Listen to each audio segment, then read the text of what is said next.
Hello everyone and welcome back to another video. So in today's video we're going to be taking a look at the high temperatures that will be possible across most of the United States, as well as some of the flooding possible in the New Orleans area. So anyways, let's get on with today's video. We're going to start off taking a look at the tropics. So I know it's been a while since we taken a look at the tropics, but today there is I believe a 10% chance, I believe they downgraded it, 10% chance within the next 48 hours that this thing forms into something. But regardless of if it forms into a tropical depression or tropical storm, it's still going to bring some heavy rain and some strong impacts to the New Orleans area. Now, let's take a look at the Pacific. I don't believe there is anything going on in the Pacific or the Central Pacific. So now let's take a look at the Storm Prediction Center.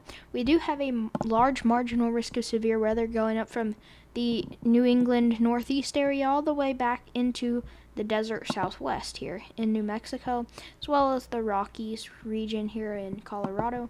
Now, we do have another slight risk and marginal risk up here in the plains, and that'll be for portions of Montana, as well as portions of North and South Dakota here. Whoops, I meant to unclick the counties here, and also a slight risk up here in the Northeast. So our tornado threat for today will actually have some potential in the Northeast, a 5% potential. I wouldn't say, I'd be surprised if a tornado watch does go out for these portions of Maine here.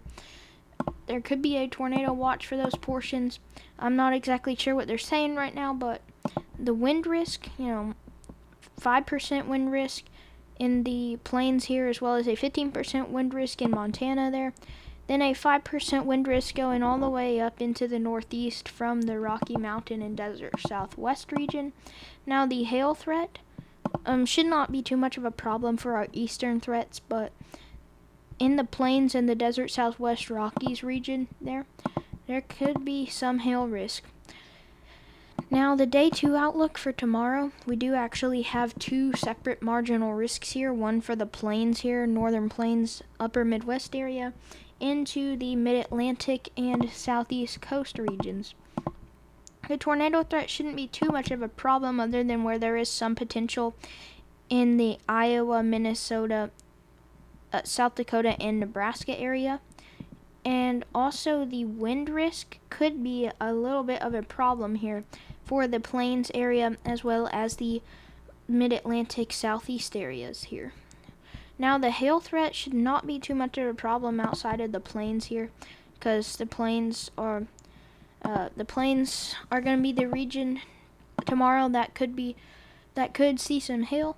Now the Climate Prediction Center, like I was saying, the extreme heat could be possible. The percent chance of heat is what this map is displaying.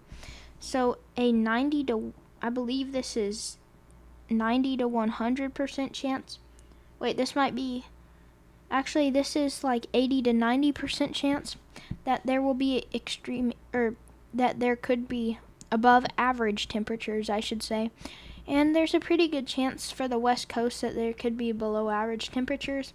Other than that, there's only a little sliver of Maine there that could be below average temperature-wise. I should point out that this is for July 23rd through the 27th.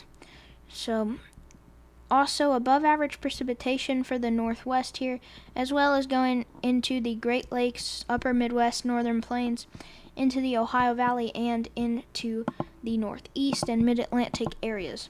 Now there could be some below average precipitation here for areas in the desert Southwest, as well as portions of the plains, I guess mid-plains maybe, and even onto the Mississippi River here by Tennessee and Arkansas.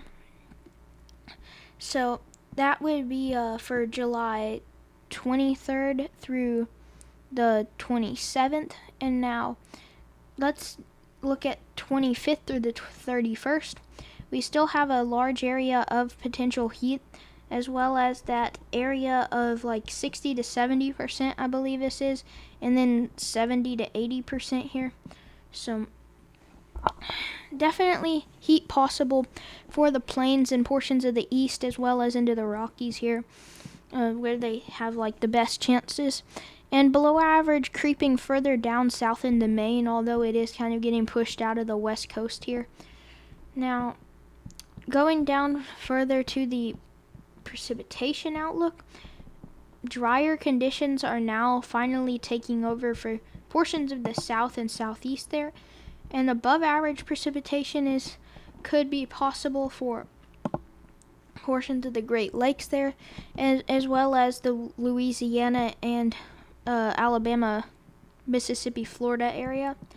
That area. Now let's take a look at, Let's take a look at the Weather Prediction Center, and like I was mentioning earlier, the flooding possible for the New Orleans area there, as well as some more flooding possible for portions of the Ohio Valley back into the plains there.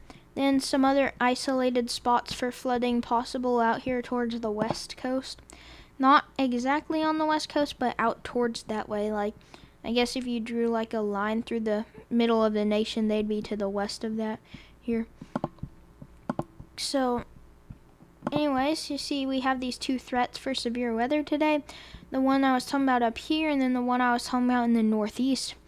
And day 2 outlook, we have some flooding possible again for the Louisiana area, and then for the portions of the west I stated, similar areas, especially out here in Nevada, but not the same, as well as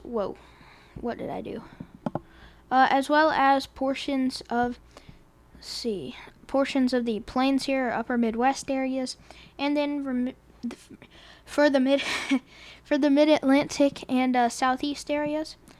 Got a little tripped up there in my speech.